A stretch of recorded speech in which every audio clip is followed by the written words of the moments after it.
E lembrando, meus amigos, que se você tem saudades de ativar o Pot of Greed, porque você pode comprar 2 cartas, fique feliz, porque você pode fazer algo muito melhor. Você pode comprar 10, 20, 30, 40 cartas se você quiser lá na TCG Network. Compre quantas cartas você quiser e mande um foda-se pro Pot of Greed que compra só 2 e tá banida pela Konami. Você pode acessar a TCG Network com o link na descrição e ter acesso a excelentes preços pra montar o seu deck do zero ou simplesmente pra poder completá-lo com cartas faltantes. E lembrando que a Mega Team em breve vai dropar, inclusive estamos falando dela, estamos falando das novas coleções. Fique ligado pra entender certinho como vai ficar o formato e já se ligar nas cartas que você pode pegar na TCG Network. Lembrando que se você comprar no site, você pode ganhar desconto usando o meu cupom TS05 lá no site da galera da TCG Network. Então não fique parado, meus caros amigos, você abre uma nova aba e compra lá no acessando o site, link na descrição.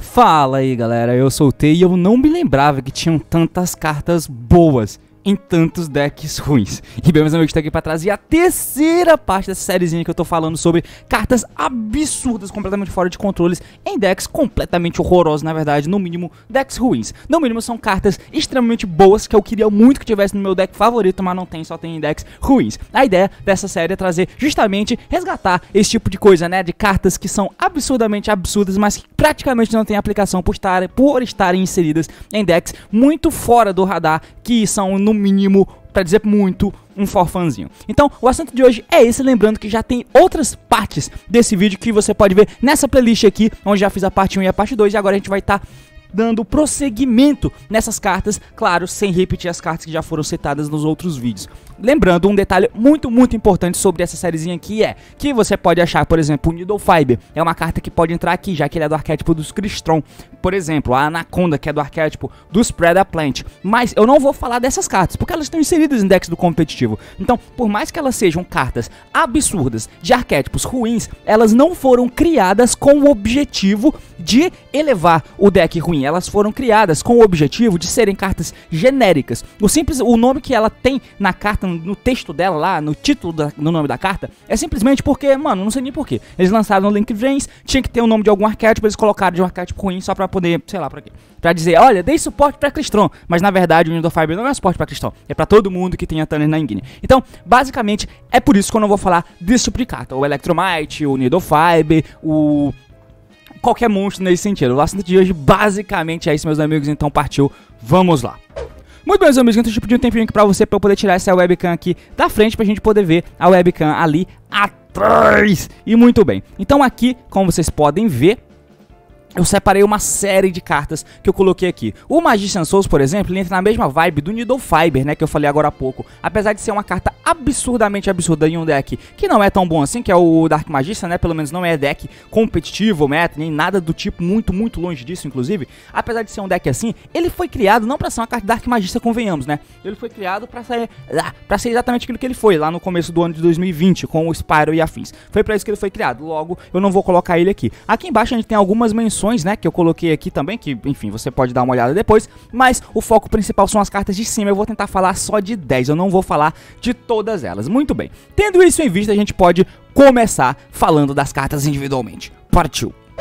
Muito bem, então a primeira carta que eu quero estar falando sobre é esse monstro que não existe ainda, mas eu não sei se você conhece, que é o Simorgh Bird of the Extermination. Basicamente esse aqui é do arquétipo do Simorgh, né, todo mundo lembra lá do Simorghzinho Link, que traz um wing de bicho do teu deck durante a end phase. Ele tem um arquétipo próprio, pois é, então esse aqui é do arquétipo do Simorgh. Não, basicamente, pelo que eu tô lembrado, o Simorgh é um deck que se baseia em Tribute Summon, tá? Você consegue fazer links ali, mas ele é todo baseado em um wing de beasts, tá? Daí você tem Wind, Dark, enfim. Eu vou até colocar aqui do lado as cartas de Simorgh pra gente poder ter um parâmetrozinho. Beleza, você pode ver, tem aqui os Simorghzinho, né? São de vento e Darks. Beleza? Beleza. Então, basicamente, ele é feito em cima da mecânica de Tribute Summon. Daí, aqui, esse monstro, olha o efeito dessa porra. Ele é um Wing de Beast nível 4, Dark, 1800 de ataque e 800 de defesa. Enquanto Face Up no campo, esse card, além de Wind, ele é tratado como vento também, né? Então, além de ser Dark, ele também é tratado como vento. Beleza? Você pode somente usar cada dos seguintes efeitos uma vez por turno, ou seja, não é só um deles que você usa por turno, você pode usar todos, contanto que seja só um por turno. Ô Konami, como você é equilibrada, muito obrigado aqui, sua filha da puta. Muito bem, se você normal ou special um wing de bicho durante sua main phase, você pode revelar essa carta da sua mão como custo. Imediatamente depois que o efeito resolve, você normal summon um Simorgh Monster, incluindo ele mesmo. Então, quando você faz normal ou special de qualquer wing de bicho, você revela esse bicho da tua mão e ele te dá direito de dar um extra normal summon. O normal summon extra, como se fosse um Seraphinish, inclusive você pode invocar ele. Isso por si só não é tão absurdo, apesar de que dar summon extra por si só já é uma parada legal, mas o segundo efeito e o terceiro é que são completamente WTF, porque se esse card é normal invocado, e lembrando, mesmo que você já tenha dado normal summon no turno, esse cara permite que você dê normal summon dele, porque ele ativa o efeito na mão, se revela e você pode dar normal summon. Você pode mandar um Simorgh monstro do seu deck pro cemitério como custo, e aí você adiciona um Spell Trap Simorgh do deck pra tua mão. Isso aqui é completamente quebrado. É um esboço, um mini esboço do Neptabyss. O Neptabyss pra mim é a melhor carta de standalone de Yu-Gi-Oh! O melhor monstrinho de standalone de Yu-Gi-Oh! O Neptabyss é completamente absurdo e inclusive injusto. Esse monstrinho aqui, ele beira um pouco isso, tá? Não sei se você percebeu, mas basicamente ele tem food, ele faz com que você consiga dar normal summon extra e você vai dar normal summon dele mesmo. Então você baixa um outro bicho e ele é extender porque ele vai dar normal summon dele mesmo, ele vai dar efeito, vai milar um monstro e vai adicionar uma carta do deck pra tua mão. Isso é muito, muito forte. Isso em qualquer deck seria absurdamente absurdo. Pensa um arquétipo que você gosta, que tivesse uma carta aqui, ela dá normal summon extra simplesmente porque você invocou alguém da tua engine, e aí ele dá efeito pra se entrar no normal summon também, dá efeito, mila um bicho e adiciona um spell trap do teu arquétipo pra tua mão. Puta que pariu, essa carta é completamente quebrada. Porra, mas infelizmente ela pertence a esse arquétipozinho aqui que é o Simorgh, que é um arquétipo bem ruinzinho, né? Mas enfim, essa aqui é pra dar a tônica desse episódio e a gente passa pra próxima carta, porque olha, maluco, tem muita coisa pra gente falar. Partiu. Próximo card que eu quero estar falando também é uma carta que ainda não existe, não sei se todo mundo tem conhecimento, mas é o Epsilon, The Magnet Warrior. Os Magnet Warriors, eu vou colocar ele aqui na tela pra gente. Os Magnet Warriors, eles foram um arquétipo criado, né, do deck do Yugi, que tinha o Alpha, Beta e Gama. Esses monstrinhos rocha que você pode juntar eles para poder fazer o Valkyrion. Pois é, com o passar do tempo, veio aquele estrutura deck lá em 2016, se eu não me engano, 2017, por aí. Veio aquele estrutura deck do Yugi e nele vinha essas cartas de Magnet Warrior e eles lançaram novos suportes, como esse, e tinha o correspondentezinho, né? Esses monstrinhos são bem bons. Todos eles, quando ele entra pro Normal ou Special, eles podem ativar o efeito para poder fazer alguma ação. O Alpha, que é o Alpha de efeito, né? Ele adiciona o nível 8 Magnet Warrior do deck pra tua mão. Esse aqui adiciona o nível 4 ou menos. E esse aqui, ele invoca um da tua mão. Beleza, daí esses são o Alpha, Beta e Gama. Daí veio o Delta. O Delta, que é esse nível 4, se ele é normal invocado, você pode mandar o nível 4 menor Magnet Warrior do deck pro cemitério. Então, os bichinhos aqui, ele tem o efeito Quick, que no turno do oponente, eles podem se tributar pra invocar um nível 4 Magnet Warrior do seu deck. Então você invocava o Delta e milava o nomezinho, né? E aí, se esse card é mandado pro cemitério, você pode banir 3 nível 4 ou menor Magnet Warrior do teu cemitério e Special Summon um Valkyrion Warrior do deck pra tua mão. Não, do seu deck, não, da sua mão ou deck, ignorando as condições de summon. Você invocava um Valkyrion The Magna Warrior, que é esse aqui. Não, Valkyrion The Magna, é esse aqui. Beleza, então essa era a proposta, tá? Você tem esse bichinho aqui. Daí a Konami foi e lançou esse cara, que é o Epsilon, The Magnet Warrior. Ele é nível 4 também, então ele é invocável por todos esses bichinhos pequenos, mas o efeito dele que é a parte maluca, que se esse card é normal ou special, você pode mandar um nível 4 ou menor Magnet Warrior monstro deck pro seu cemitério, exceto ele mesmo, e esse card, e o nome desse card se torna o nome do monstro que você enviou até a end phase. 10. Além disso, você pode Special Summon Magnet Warrior ou Magna Warrior monstro do seu cemitério com um nome diferente da carta que você controla. Cara, isso aqui também é muito forte, tá? Ele não é quebrado do nível do Simorgh, mas é muito, muito bom. Muito bom. Coisas que a gente não vê em outros arquétipos, porque são efeitos, duas coisas juntas muito boas, que a gente não vê em decks de fato bons, porque senão eles ficam quebrados. Mas em decks ruins, às vezes você precisa dar cartas relativamente quebradas pra ele, ou pelo menos que o efeito que seria em um deck normal seria em duas cartas diferentes, você une apenas uma, pra poder alavancar um pouquinho o patamar do deck. Esse bicho, ele entra, ele mila uma carta, tá? Essa carta vai ser útil no teu cemitério por duas coisas diferentes. Primeiro, que você pode reviver ele de lá, então quando eles entram pro Special, eles trigam um efeito, e segundo, que eles são food pra você poder fazer esse bichinho, e esse bichinho... Não, esse bichinho aqui basicamente, né? Então, é muito bom que você tenha isso. Além disso, ele dá efeito, mila um nome e invoca outro do cemitério. Esse outro do cemitério que você invoca, triga efeito mesmo que seja no turno do oponente. E esse cara é invocável no meio do turno do oponente, tá ligado? Isso é muito, muito forte. Então, por mais que não seja tão quebrado individualmente, mas o conjunto da obra, e além dele, ele mila uma carta e ele invoca outra, porra. E ele copia o nome do cara. Então você pode acabar banindo ele mesmo pra poder fazer os teus boss, tá? Então além de fazer tudo isso, ele mila um nome, ele invoca outro e ele copia o nome do bicho que você milou. Logo, você tem a tua dificuldade de chegar nos nomes pra poder fazer os teus big boss fica cada vez menor. Então esse cara é realmente muito, muito bom. Uma carta que eu definitivamente queria pros decks que eu gosto. Agora a gente vai pro próximo arquétipo. Já pensou um Shadow com esse efeito aqui? Mano, ia ser um sonho. Partiu. Próxima carta que eu vou estar falando aqui, eu vou falar de cartas mais spell aqui, né? No caso eu vou falar do Void Imagination, que é óbvio, Void Imagination, puta que pariu. Eu não vou falar do Shadow Fusion, porque o Shadow Fusion tá no meta, então não vou falar dele, mas vou falar do Void Imagination, que é como se fosse um Shadow Fusion, na verdade com um pouco mais de justiça. Por quê? O Void Imagination diz que infernais de monstros que você controla, cujo original nível é 2 ou maior, se torna o nível 1 e todo o dano de batalha que você inflige no seu oponente é cortado pela metade. Só que há muito tempo o Void Imagination não fica na mesa pra você ter chance de ativar esses efeitos. Primeiro que os infernoides só podem entrar da mão, o cemitério só pode ser special, banindo a quantidade de monstros lá da tua mão ou grave, se o total de monstros na mesa, nível barra rank, for 8 ou menor. Se for maior do que 8, você não pode fazer o summon dos infernoides. Então essa spell faz com que todos que você controle se tornem 1. Dessa forma você tem teoricamente summons ilimitados, contando que você tenha food pra queimar no cemitério. Beleza? Mas não é esse o efeito quebrado dela. O efeito quebrado dela é: você pode mandar essa carta pro cemitério, claro, do campo pro cemitério. Fusion Summon não, cadê? Beleza. Você pode mandar essa carta você pode mandar essa carta pro cemitério, Fusion Summon um Infernoid Fusion Monstro do seu extra deck, usando o monstro da sua mão ou do seu lado do campo como material de fusão. Mas, se o seu oponente controla um monstro que foi special, invocado do extra deck, e você não, você pode, além disso, usar até 6 monstros do seu deck como materiais. Isso é completamente absurdo, né? A gente não precisa nem falar, por quê? Os infernoides, pra quem não sabe, eles podem banir monstros. Se ele tiver na tua mão ou cemitério, você pode banir infernoides da tua mão ou cemitério pra poder fazer special summon do monstro que você quiser, né? Então, por exemplo, esses bichinhos aqui, os de nível 8 até o nível 5, eles precisam banir 2, tá? Então você não dá efeito, é summon inerente. Você bane 2, os grandões bane 3 e os pequenininhos bane só 1, tá? Então, basicamente, o que você quer com o deck de infernoide é ter um monte de infernoide no cemitério. Quando o cara tem um monstro do extra deck e você não tem, e por isso essa carta é pelo menos mais justa do que o Shadow Fusion, porque o Shadow Fusion só diz que se o oponente tiver um monstro que foi invocado do extra, você usa os materiais do deck. Ponto.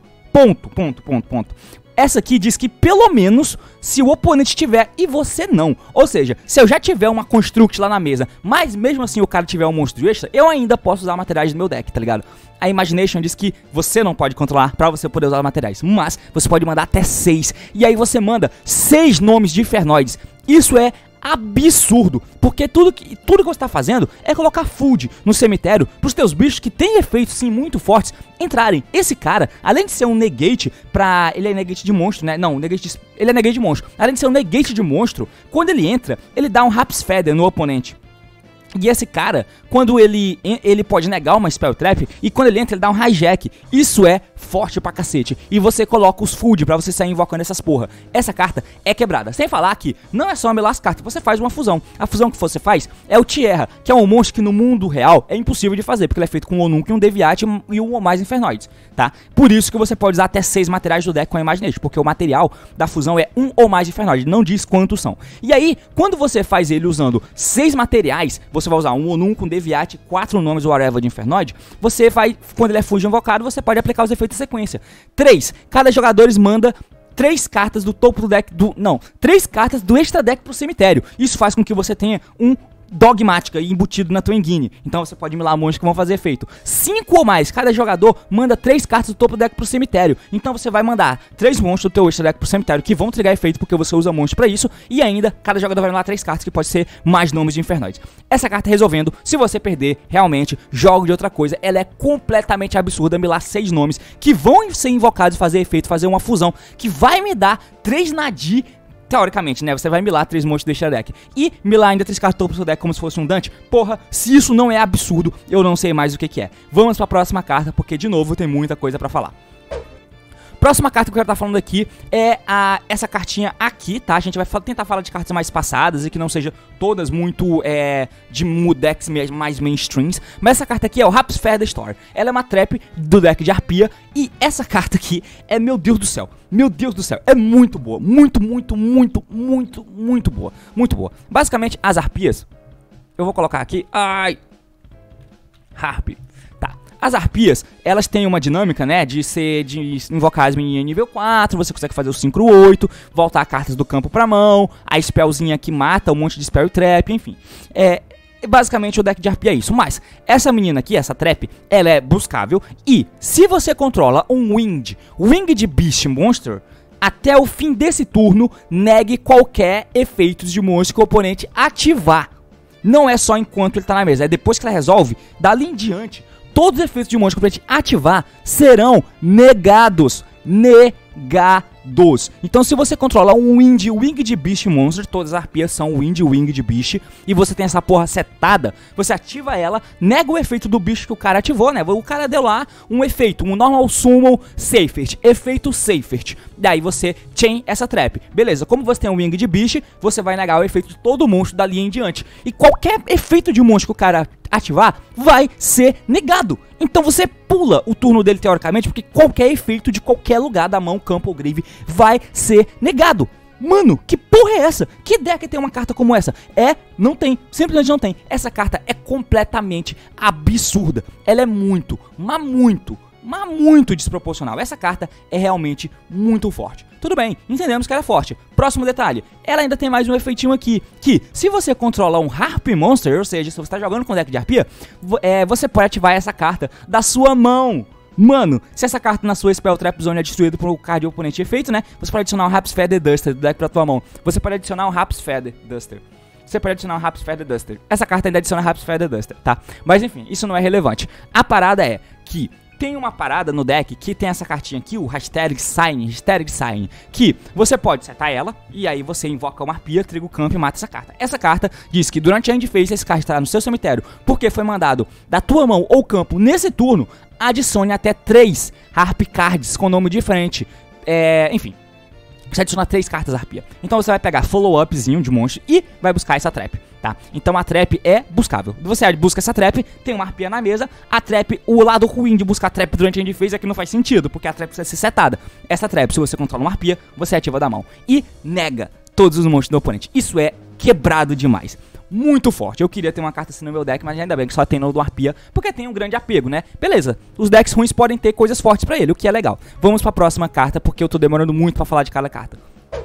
Muito bem, próxima carta que eu quero estar falando aqui, vou tentar falar de cartas menos óbvias, tá? Então, essas cartas que são mais óbviazinhas, eu vou falar dessa carta, que ela é completamente broken também, né? Pra quem não sabe, é o Generator Boss Stage. O Generator é o arquétipo que é feito lá em cima da mitologia nórdica, e são os boss, né? Tem os monstros grandões aqui. Eles, para ativarem os efeitos dele, eles precisam tributar monstros. Só que isso não é problema, porque o Generator The Boss Stage, todos os monstros que são de nível alto, tá? Então, teoricamente, é problemático colocar eles na mesa. Mas, uma vez por turno, se uma carta é adicionada do main deck pro a mão do oponente, exceto durante a damage, você pode Special Summon um Generator monstro do seu deck em posição de defesa. Simplesmente assim. E lembrando que adicionar cartas do main deck pra mão conta a draw phase do cara. Então você ativa esse campo e passa. O cara começa o turno, compra uma carta e você triga o campo e invoca um Generator do teu deck, porque sim. Mas não tem tanto problema, porque o Generator, por exemplo, tem esse aqui que ele é um Omni Negate, né, se eu não estiver enganado. Mas pra isso ele tributa 2 Generator. Tem os outros monstrinhos aqui que tem os efeitos que são bons, mas eles precisam tributar os monstros Generator que você controla pra poder ativar o efeito. Então, teoricamente, isso sozinho não seria muito bom. A questão é que essa bosta ainda tem um outro efeito que, se você Special Summon um Generator Monster durante o turno do oponente, exceto durante a damage, você pode Special Summon quantos Generator tokens possíveis em posição de ataque, mas destrua-os durante a end phase. Mano, que merda é essa? Então, assim, você ativa essa carta, passa, o cara compra, ele não tem opção de não comprar. Ele compra, você triga esse efeito, invoca o boss, ou invoca esse menino aqui, que ele pode invocar um do deck, e aí você... O segundo efeito de criar tokens precisa que você invoque um Generator em turno do oponente, mas o campo faz isso. Então, o primeiro efeito do campo automaticamente triga o segundo efeito do campo. Isso é muito roubado. Nem é um combo, tá ligado? Não é que você precise de cartas, combinação de cartas do teu arquétipo pra fazer uma play. Não! Ela sozinha faz isso. Porque o cara compra, você invoca um do deck, e como você invocou um deck pelo efeito do próprio campo, o campo vai trigar efeito e criar os tokens. Então você colocou o bicho na mesa e os food pra ele poder tributar. Então você pode invocar o Lopt aqui, né? E aí ele entra e aí ele pode dar o efeito tributar um Generate Demons pra Special Summon esse outro aqui, tá ligado? Ah, por que você faria isso? Porque os tokens são destruídos durante a end phase. Então, se você sobreviver, você pelo menos tem esse bicho ao invés de ter um token aleatório. E no turno do cara, esse bicho pode se tributar ou tributar outro Generator pra invocar outro bicho. Então, essa carta é quebrada demais. Quebrada demais. Apesar de ser extremamente boa no deck, na verdade, esse é o principal defeito dele, que ele depende totalmente dela. Se ele não tem o campo, ele perde. Basicamente é isso, mas é um deck bem maneiro e essa carta é desequilibrada. Desequilibrado! Filhote da ditadura. Não sei porque eu falei isso. Enfim, vamos pra próxima carta. Bom, próxima carta que eu quero falar aqui, primeiro eu quero verificar a música pra saber como está, eu preciso voltar ela do início, e aí volto na música do início, agora a gente passa pra próxima carta. Próxima carta que eu quero estar falando aqui é dessa cartinha aqui, cara, não sei se todo mundo conhece, mas ela é Tailwind of Gusto, tá? Tailwind of Gusto, essa carta, meu Deus do céu, eu tenho muita carta pra falar, mano, que merda é essa? Eu só falei de... Essa é a sexta carta, eu não acredito. Beleza, você pode equipar somente um Gusto, e é um arquétipo completamente bosta, tá? Pode equipar somente um Gusto. O equipado monstro não pode ser destruído por efeito do oponente. Beleza, ok, simplão, mas você pode somente usar a carta do segundo efeito uma vez por turno. Você pode banir essa carta do seu grave e descartar um Wind monstro, adicione um Gusto Spell Trap do seu deck pra sua mão. Tá? Então no cemitério você dá efeito, descarta um Wind e adiciona um Gusto Spell Trap deck pra tua mão. Bom, isso por si só, dando Foolish Goods, já seria bom, mas ela cai no cemitério depois de você já ter usado. Então você equipa em um Gusto e você usa o Gusto ali, e aí ela cai no cemitério depois de ter usado o efeito dela, e aí você tem um segundo efeito muito bom. Então agora a gente entra no efeito dela de campo. Por quê? Você pode ativar o efeito baseado no nível rank do monstro equipado, tá? Se esse equipamento tiver equipado no nível 4 ou menor, você vai fazer Special Summon de um Gusto do seu deck com um tipo diferente do monstro equipado. Puta que pariu, mano. Mas se for um nível 5 ou maior, você vai fazer Special Summon de um Thunder, de nível 1 Thunder do teu deck. Não importa o tipo, não importa se é Gusto, é um nível 1 Thunder. Essa carta é desequilibrada. Eu não sei se você já conhecia essa carta aqui do Gusto, mas, mano, pensa nisso.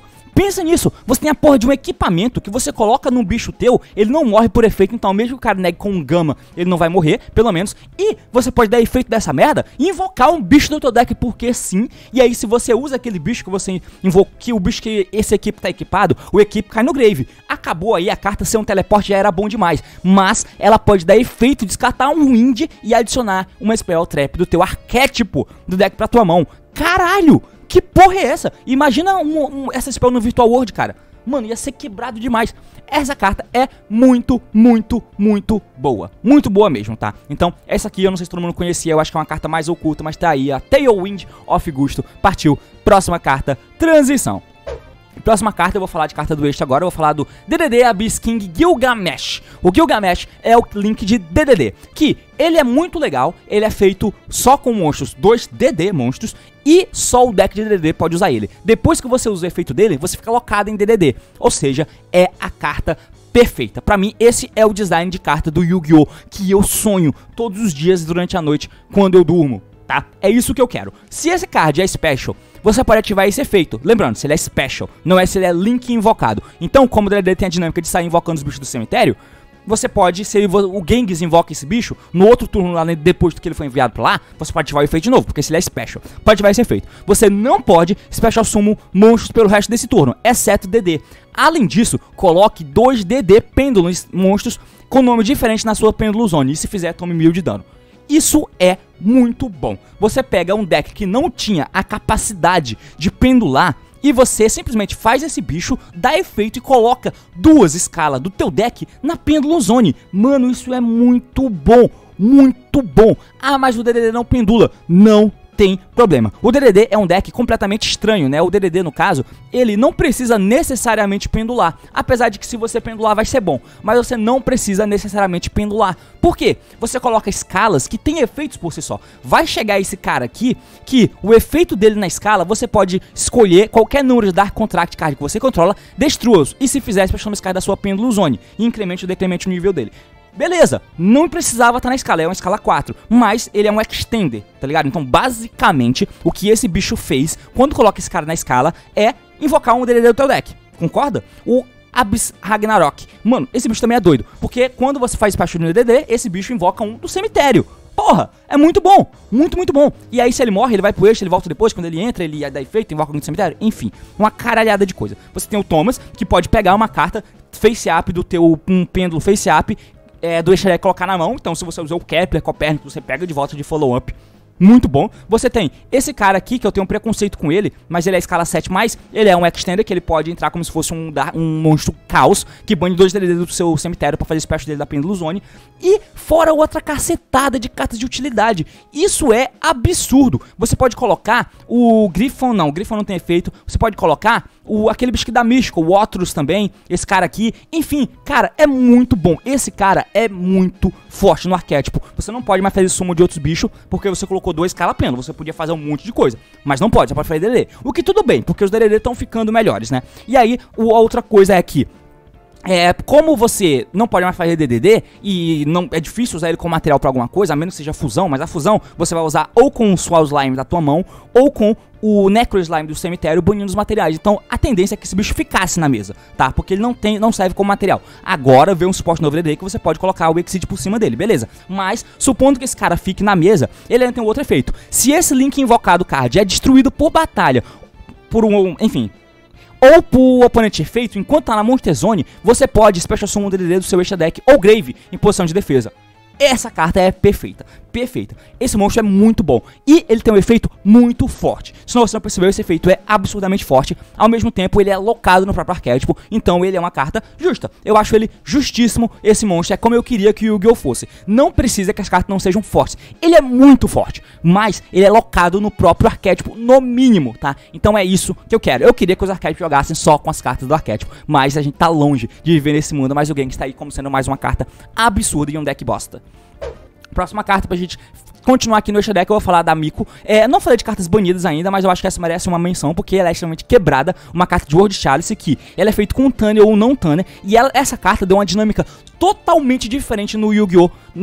No Yu-Gi-Oh! No geral. Tudo bem que ela também não foi feita como um Needle Fiber e afins pra ser uma carta de World Chalice. Até foi, porque ela é feita com Tanner ou não Tanner, mas o World Chalice não tem Tanner. Porém, pra o Synchro-Summon desse card, você pode tratar um World Chalice normal monstro como um Tanner. Beleza, legal, tá ligado? E aí os efeitos dela são amarradas na lore, tá ligado? Só que essa lore é extremamente aberta, porque é a lore dos World Chalice, tá? A lore dos World Chalice, o World Chalice, pra quem não tá ligado, é a parada que dá arquétipo, que dá suporte a um montão de arquétipo. Então tem o World Chalice desde o World Legacy, né? World Legacy, perdão. Tem o World Legacy desde cartas de Mech Knight, como o World Legacy de carta de Orcush, tá ligado? De Crusadia. Tem pra tudo. Então essa carta, ela pega suporte pra uma cacetada de deck. Uma cacetada de deck. Por quê? Se esse card é 5 invocado, você pode adicionar um World Legacy card do deck pra tua mão. A jogada mais standard que acontecia na época, que essa carta é completamente quebrada, é que você fazia ela e buscava World Legacy,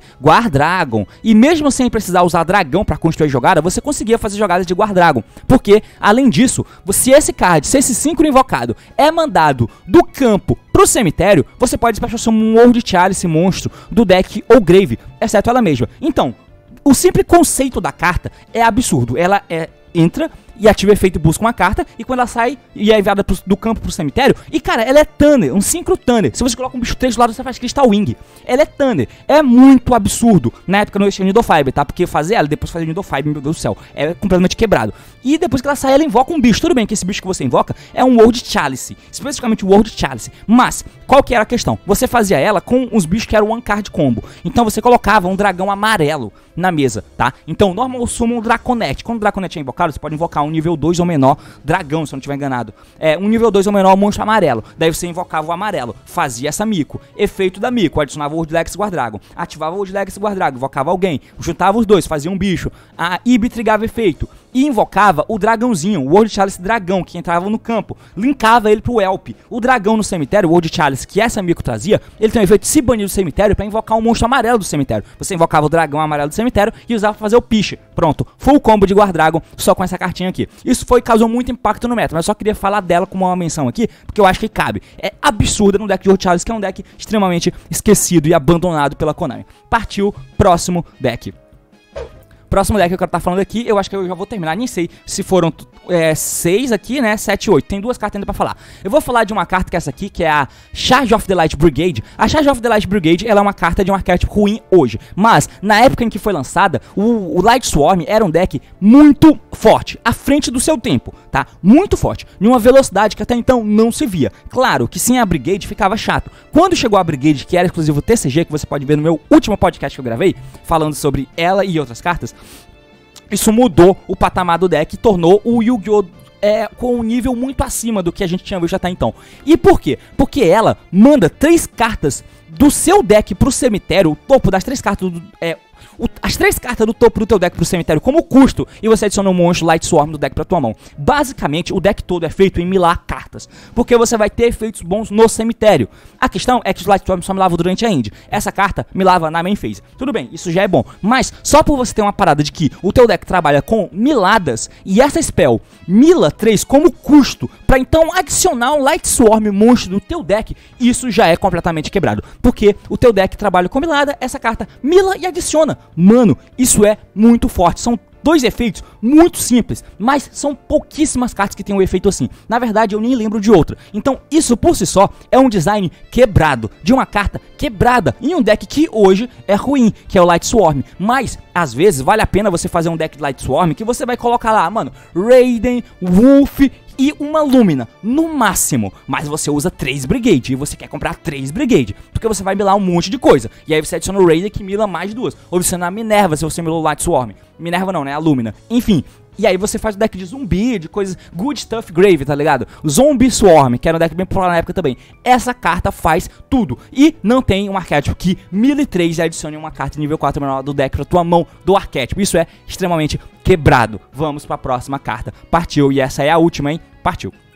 Última carta que eu quero estar falando é dessa cartinha aqui. Na verdade eu vou falar dessa carta aqui, vai. Vou falar do Gameciel. O Gameciel é uma carta completamente absurda e quebrada em um deck ruim, que é o Kaiju, que na verdade não foi feito pra ser um deck. Mas, quando você para pra ver, tem um quê de deck ali, tá? Ele não foi feito pra ser um deck, mas maluco, o cara tem um efeito brabo. Brabo demais.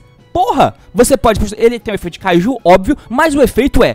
A questão, todos os Kaijus, pra quem não sabe, eles têm uns efeitos, cara. Os Kaijus tem um campo, que é esse campo aqui, o Kyoto Waterfront, que cada carta mandada do campo pro cemitério, você coloca um Kaiju Counter nessa carta. E ela pode ter no máximo 5. Uma vez por turno, enquanto tem 3 ou mais Kaiju Counter nessa carta, você pode adicionar um Kaiju do deck pra tua mão. Se o card que você controla seria destruído por batalha ou efeito, você pode remover um Kaiju Counter no lugar. Então, ele é um rota pra Kaiju. E aí você tem que ter um jeito de colocar um Kaiju na mesa. Por quê? Os Kaijus, eles trabalham com os counters do campo. Ninguém tinha visto isso até a época que o World Chalice jogou, né? Porque esse Kaiju aqui, o Gameciel, por exemplo, cadê? Se você pode controlar somente o Kaiju, beleza. Quando seu oponente ativa uma carta ou efeito, exceto o do próprio Gameciel, Quick Effect, você pode remover 2 Kaiju Counters de qualquer lugar do campo. Negativação, e se fizer, bana a carta. Ou seja, o Gameciel, pra quem não sabe, ele é um Omni Negate que bane. Porra! E aí é muito fácil você ter 5 counters nessa carta. E não só isso, enquanto o cara vai jogando, cartas vão caindo do campo cemitério. Então você vai retroalimentando o teu próprio campo. E aí o Gameciel nega tudo. Ele tem 3.000 de defesa. É muito difícil tirar ele da mesa, porque tudo que o cara ativar você nega e bane. Não mata ele na porrada porque ele tem 3.000 de defesa, e ele não toma Kaiju porque ele é um Kaiju. Então, esse bicho é completamente roubado. Todos os Kaijus têm algum efeito de remover. Por exemplo, quando o seu oponente normou e special summon um monstro, você pode remover 2 cortes em qualquer lugar do campo. Até o fim do próximo turno, o monstro não pode atacar e os efeitos são negados. Beleza, então o Kumongus pelo menos nega o efeito do bicho. E não é uma vez por turno, tá? Então, o cara pode, ele fica invocando os bichos e você fica negando os efeitos efeitos dele, e ele não pode atacar, tudo bem, é bosta. Mas o próximo aqui, o Radiant. Uma vez por turno você pode remover 2 Kaiju Counters, puxa soma um token, bom, enfim, esse é o efeito, é uma bosta. Esse aqui, que é o que tem 0 de ataque, qual é o efeito dele? E agora eu fiquei curioso. Você pode controlar um Kaiju, uma vez por turno você pode remover 2 Kaiju Counters em qualquer lugar do campo. Equipe um Kaiju monstro da sua mão ou grave nesse card. Esse card é uma bosta. Tem o Gameciel, tem a Gadarla. Uma vez por turno, durante qualquer turno, você pode remover 3 Kaiju Counters em qualquer lugar do campo. Ataque e defesa de todo monstro do campo se torna metade, tá? É bem ruim. Dogoran, você pode remover 3, tentando destruir todos os monstros que controla, beleza, ele dá um hijack. Esse aqui não tem. Esse aqui bate até 3 ataques. Caralho, e esse bicho aqui, Quick Effect. Quando o card ou ativa escolhendo um card, tá? Quando uma carta ativa dando alvo, negue o efeito. Se fizer, destrua um carta no campo. Como vocês podem ver, são bons, mas o Gameciel é quebrado demais, porque ele é um Omni Negate que bane. Mano, não tem preço. Mas enfim, meus amigos, isso aqui foram 10 cartas que eu tenho pra falar. Ainda ficaram muitas cartas pra falar aqui, como vocês podem ver. Ficaram essas cartas aqui de baixo. Eu vou colocar o Mokemoke aqui, porque sinceramente eu não sabia do que eu ia falar. Só aqui embaixo já tem quase mais 10 cartas pra falar em outro vídeo, aqui tem mais algumas. Espero que você tenha entendido, espero que você tenha gostado. Se você quer ver mais parte desse vídeo, deixa nos comentários. Valeu, falou e até mais!